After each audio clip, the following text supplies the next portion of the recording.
Good evening guys, my name's Pete Rainford, you're watching Rainford's Brew Lab. Today's episode is another one of our Apex 20 series where I try my very best to ferment supermarket juices to 20% ABV using juice, sugar and some turbo yeast. This week we are tackling cranberry juice from Aldi, the juice company.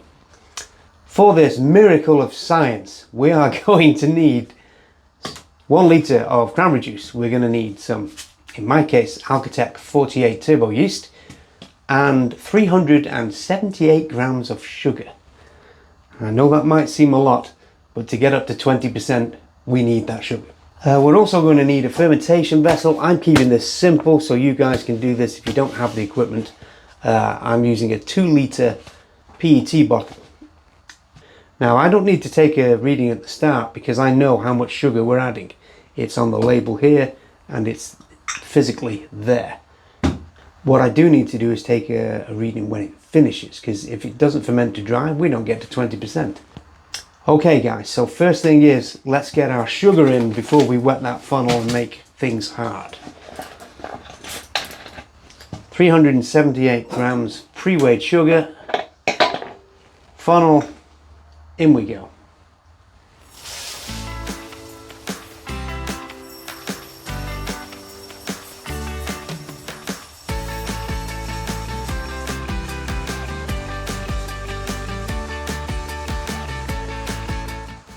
That is a lot of sugar because we are making a lot of alcohol, strong alcohol.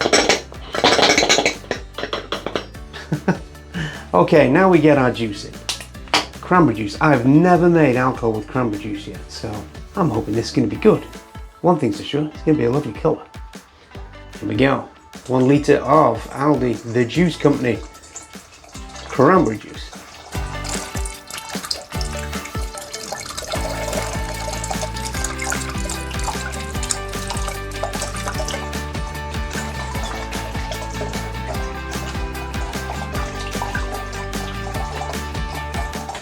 It's taking some pouring.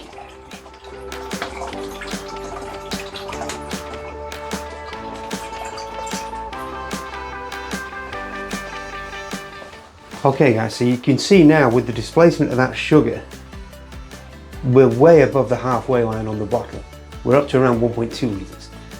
Hence why we are over 340 grams of sugar to get to 20%.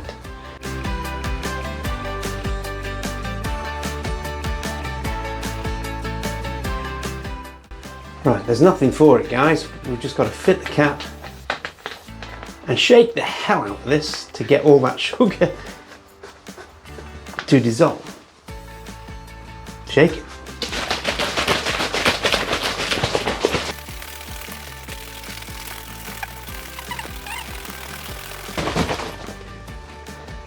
Okay, we'll have a look at that guys. We're also adding oxygen to our must here, which will help any yeast to form a colony. They need oxygen at the start. I can still see some sugar settle in there, so let's give it some more.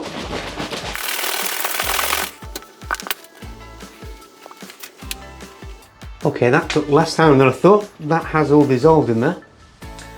Okay, top off. And all that's left for us to do now is to pitch our yeast, because I'm not taking a reading. I don't need to remember. Funny how I remembered that I don't need to take a reading though, hey? Okay, Alcotec Turbo Yeast 48. I've got one open here, but I like to put a full one out to, you know, show. We need 2 teaspoons.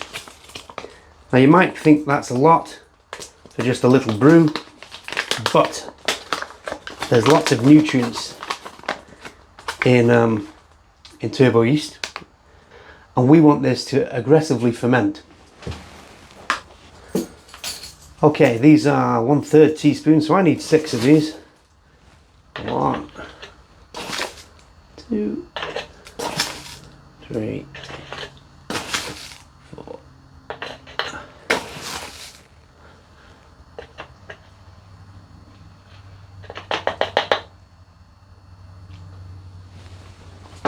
5, and 6. 2 whole teaspoons. Okay, I'm just going to put the top on and give it not a vigorous shake, more of a swirl, just to get that yeast mixed in.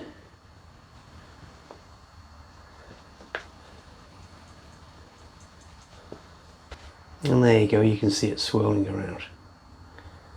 One more thing, guys, in order for this to be safe, we need to loosen this cap. If you've got an airlock, by all means use an airlock, but for those that don't have the equipment, just fit the cap, one turn, make sure it's loose, and make sure you can squeeze air out of this bottle, like so. Trust me, it will end in tears if you don't do this. Maybe worse. Safety disclaimer, loose cap. Okay guys? We now need to put this somewhere between 18 and 24 degrees Celsius for 5 days. This will get to 15 ABV in 2 days, but in order to get up to 20, 21 is its absolute limit, we need 5 days at 18 to 24 degrees Celsius. And that is non-negotiable, guys. If it drops below that, you may well still get to 20, 21%, but it will take longer. If it goes above that, the yeast will cook itself.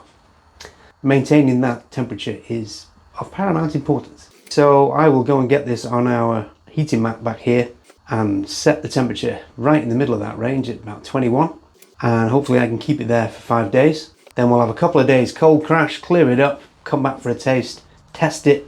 Can't wait. See you soon. Good evening, guys. It's Friday night and it's taste time. Oh, what a shame. Unfortunately, it's not necessarily going to be something that I'm going to enjoy. This is our cranberry high alcohol experiment. I was aiming to get this to at least 18% ABV. Was going to, hopefully get to 20%. However, it only got to 1.020 on the 4th of the 4th, and we started this back on the 25th of the 3rd with turbo yeast. So it should have been done way in advance of that, and it hasn't changed since. I'm not even going to throw a reading up on the screen for you because you're just going to have to trust me. It's at 1.020. I'll put up on the screen what that is percentage wise. ABV, I'm guessing that's going to be around 15% or so off the top of my head. 1.040 starting, 1.020. Yeah, I think I'll probably prove myself wrong. Anyway, it's not even cleared properly. It is clearing, but it's clearing in layers. It's cleared down to there, and even then it's still quite cloudy. So I just can't wait any longer. It's taking up room in my little fridge down there, and I've got other things to do. So we're going to call this at what it is, taste it, see if it's any good. So cranberry, high alcohol, whatever we called this. Let's get a taste. Any carbonation? A little bit, so it's fermented a tiny bit in the fridge maybe, but just, yeah, it just wasn't doing it much, so it's time to have a taste and move on. Might be a nice pull. It's a lovely colour. I've got to be careful here. Okay, I think that'll be more than enough, because if this is really sweet, I'm going to struggle to drink it anyway. Well, there we go. It is a lovely looking thing, don't get me wrong. Smell. Oh, okay. Smells boozy. It's got that usual turbo yeast bit of funk about it, so to speak, even though it's rested for so long. Today's the 10th. Last time I took a reading on this was the 4th, so it's had another 6 days. And yeah, it was getting there, clarity wise. I can see my fingers through that. Oh, yeah, okay. Cranberry's quite a weak smelling thing and weak tasting. We put a dollop of sugar in this to get up to here. So let's just have a taste and get it over with, eh? Happy Friday. Cheers.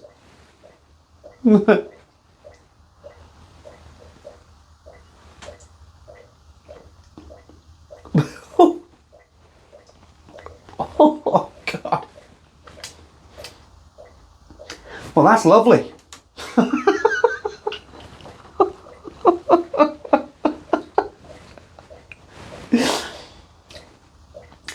That's the sweetest thing I've tasted since I've been doing this in here. Having said that,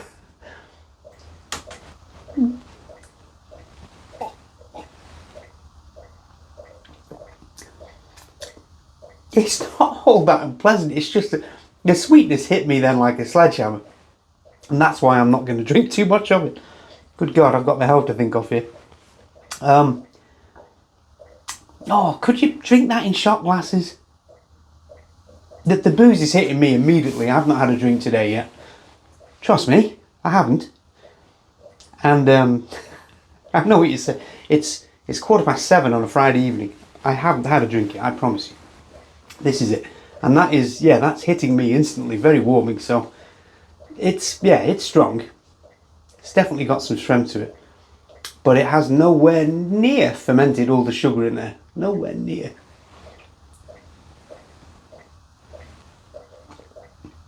Oh. Wow. Wow. God. You could make a cake with that, I swear. Right, I don't know why I'm looking at that anymore. Cranberry fermented to whatever it was that I've put down on the screen there. Drink this in, if you're going to make this, drink it in small glasses. Why did I pour that much? Oh, God.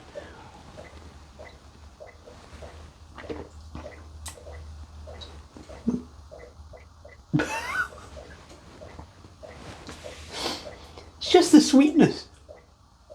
My God. It's a dessert in itself. It's not a dessert wine or a cherry or anything. It is a dessert. Get a spoon. Just, pour it over a wafer or something. Have it with ice cream.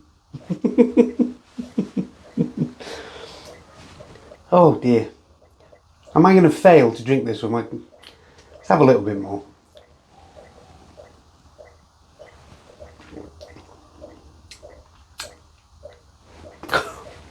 Right, I'm calling this, guys.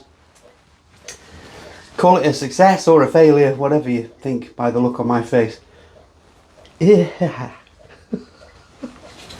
God. That is one sweet brew. The strength is there. So, yes, if you like a nice sweet liqueur, in very small quantities, the amount of sugar that's still in this won't do anyone any good. Maybe this is for you, but watch this space. I'll try this again and I will get all the sugar out of this and turn it into something probably worse. But yeah, for now, guys, cheers.